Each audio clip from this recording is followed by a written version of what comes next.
እጅግ አሳዛኝና ልብ ሰባሪ ዜና በዓለም ታይቶ የማይታወቅ የሞት ቀጠሮ ታሪክ የማይረሳው እጅግ አሰቃቂ የቦንኬ ወንድማማቾች ሰቆቃ በአንድ ቀን በተለያዩ የመኪና አደጋዎች ሕይወታቸው ያለፈ የሁለት ወንድማማቾች መርዶ መላውን ማህበረሰብ በሐዘን አጥልቋል። የሁለት ወንድማማቾች ዕለታዊ ድርብ ሐዘን ታላቅ ወንድም ይስሐቅ አብርሃም ይባላል። በአርባ ምንጭ ሃይላንድ ሙሉ ወንጌል አባልና አገልጋይ የነበረ ከአዲስ አበባ ወደ አርባ ምንጭ በሚያደርገው ጉዞ ላይ እያለ በድንገተኛ የመኪና አደጋ ሕይወቱ አልፏል። ታናሹ ወንድም ደግሞ አቤነዘር አብርሃም ይባላል። በዋቸሞ ዩኒቨርሲቲ የመጀመሪያ ዓመት የማህበራዊ ሳይንስ ተማሪ የነበረ የታላቅ ወንድሙን የይስሐቅን መርዶ እንደሰማ ቀብር ለመድረስ ከወሳና ወደ ወላይታ ሶዶ ሲጓዝ ነበር። በትላንትናው ዕለት በማዕከላዊ ኢትዮጵያ ክልል በከምባታ ዞን በደረሰ ሌላ የመኪና አደጋ ሕይወቱ አልፏል። ምንኛ ልብ የሚሰብር አጋጣሚ ነው። ወንድማማቾቹ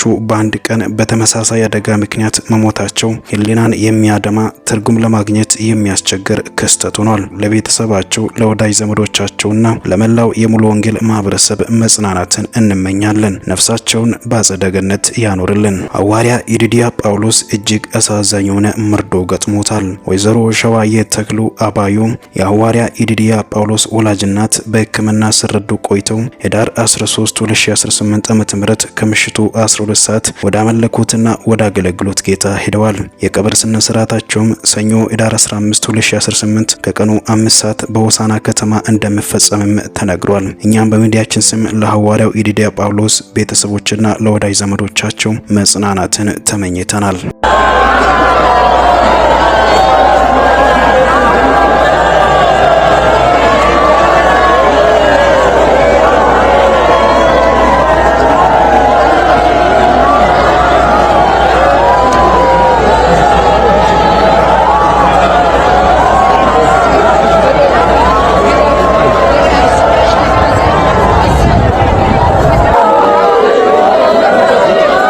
በአጭር ቃል መልካም ዜና የሚያስደስት ዜና ነው ወንጌል። በእርግጥ ወንድማችን እንዳለው አዲስ ሊሆን ይችላል ለሚሰሙት፣ ግን አዲስም ሆኖ አዲስ መልካም ዜና ልንል እንችላለን። በመሰረቱ ወንጌል መልካም ወሬ የምስራች ሲባልም ይኸው መልካም ዜና ማለት ነው።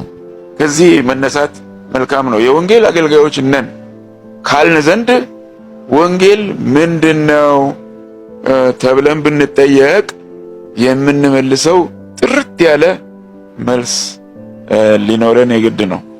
ወንጌል ስትል ምን ማለት ነው በተባልነ ጊዜ ወንጌል ማለት በአጭር ቃል መልካም ወሬ፣ ደስ የሚያሰኝ ዜና ማለት ነው ባጭሩ። እሺ ምን ሆኖ ደስ የሚያሰኘው ወደሚለው ጥያቄ ሲመጣ ኢየሱስ ክርስቶስ ስለ ኃጢአታችን ሞቷል፣ ዕዳችንን ከፍሏል፣ ሞታችንን ሽሯል፣ የዘላለም ሕይወት ተስፋ ሰጥቶናል እያለ ይቀጥላል ዝርዝሩ። ይሄ ይዘት ነው። መልካም ዜናው ምንድነው ወደሚለው ጥያቄ ስንሻገር መልካም ዜናው እኛ አደጋ ላይ ነው ያለነው። በኃጢአታችን ምክንያት በበደላችን ምክንያት የጠፋን ሰዎች ነን። የእግዚአብሔር ቁጣ በላያችን ላይ ያለብን ሰዎች ነን። የሞት ፍርድ ብቻ የሚጠብቀን ነን እና አሁን ያ ሁኔታችን እንዲቀየር እግዚአብሔር ለችግራችን መፍትሄ ልኮልናል። መፍትሄውም አንድያ ልጁ ኢየሱስ ክርስቶስ ነው እያልን እንቀጥላለን ዝርዝሩን። ባጭሩ ግን ወንጌል መልካም ዜና ነው። መልካም ዜና በሌላ መልክም ሊኖር ይችላል። የምስራች ሚስትህ ልጅ ወለደች ተብሎ ሩቅ ላለ ባል ሲነገርም ያው መልካም ዜና ነው። ለሱ መልካም ዜና ነው።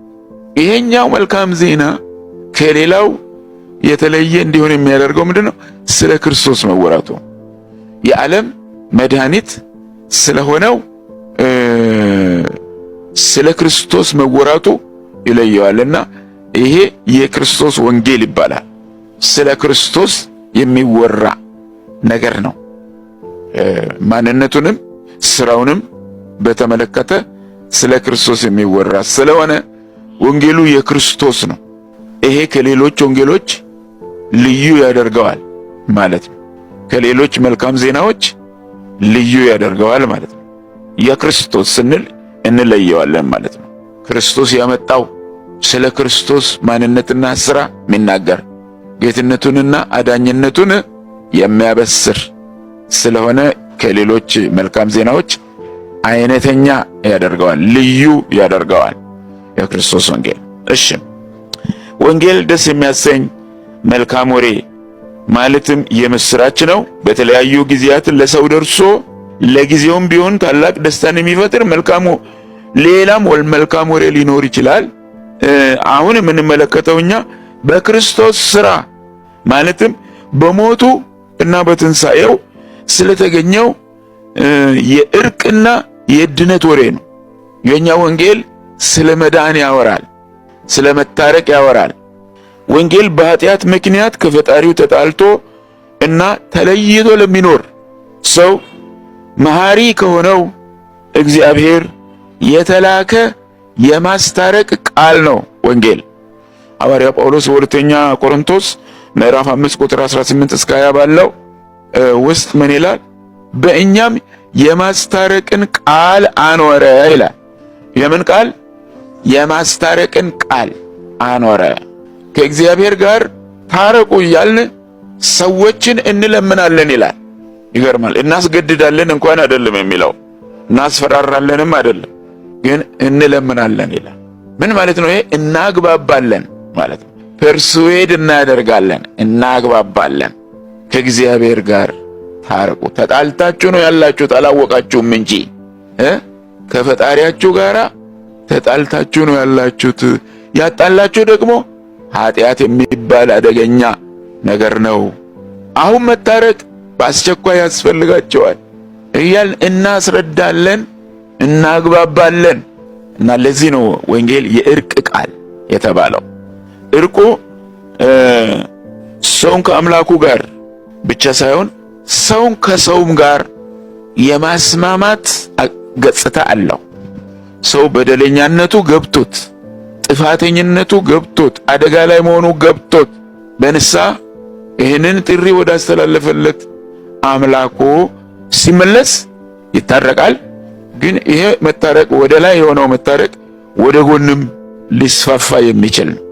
ኃጢአት ወደዚች ምድር ሲገባ ሁላችሁም እንደምታውቁት ሰው ግጭት ውስጥ የገባው ወደ ላይ ብቻ አይደለም፣ ወደ ጎንም ነው።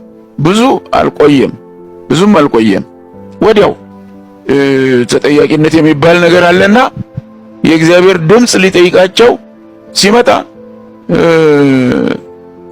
ከተጠያቂነት ለማምለጥ ሲባል ጥፋቱን ወደ ጎን ለማዞር አብሮ ወደሚኖር ሰው ለማሻገር ጥረት ተደርጓል። አዳም ምንድነው ያደረገው? አንተ ጋር ትሁን ብለህ የሰጠኝ ሴት እሷ ናት ሰጣኝ እንድበላ ያደረገች። እጁን ጠምዘዛ ነው ያበላችሁ፣ አስገድዳ ነው ያበላችሁ፣ ወዶ አይደል የበላው። ይሄ ከተጠያቂነት ለማምለጥ የተደረገ ሙከራ ነው፣ ያልተሳካ ማለት ነው። ምንም አልቀረለትም፣ ቅጣቱ አልቀረለትም፣ ፍርዱ አልቀረለትም። እሷ ናት አለ። ሁለቱም ናቸው ተጠያቂዎች በእግዚአብሔር ፊት። እንዴት በላ በምን ምክንያት በላ አይደለም እኮ ጥያቄው። በልታል አልበላም? ከተከለከለው ዛፍ በልታል ወይስ አልበላም? ያበላልህ ሂደት እንዴት ነው አልተባለ? ካልበላ አልበላሁም ነው። ከበላም አዎ በልቻለሁ እንዴት ልትበላ ቻልክ የሚለው ቀጣይ ጥያቄ ሲመጣ የሚመጣ ነው ይሄ። እና ዞሮ ዞሮ በልቷል። ይሄንን ባደረገ ጊዜ ምንድነው የሆነው? እሷ ናት ሰታኝ የበላሁት በሚልበት ሰዓት ሔዋን ምን ተሰምቷታል? አልተናገረችም እንጂ ደስ ይላታል። ታልፋ ስትሰጥ ለፍርድና ለቅጣት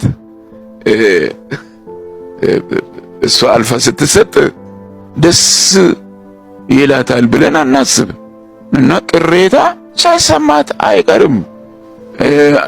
አጋልጧታል እንጂ ከለላ አልሆነላትም። አይደለም እንዴ? ስሜቱ ደስ የሚል አይደለም። አያችሁ፣ የግጭት መነሻው እዚያ ጋር ነው። ሰው ከሰው የተጋጨበት ማለት እንችላለን።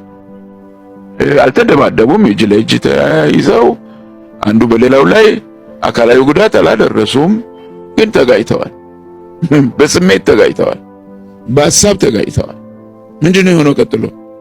ቀጥሎ እንትኑ ጣጣው ወደ ልጆቻቸው ወርዷል። በወቅታዊ ጉዳይ ላይ ከመሰረተ ክርስቶስ ቤተክርስቲያን የአስተዳደር መሪዎች ጉባኤ የተሰጠ መግለጫ።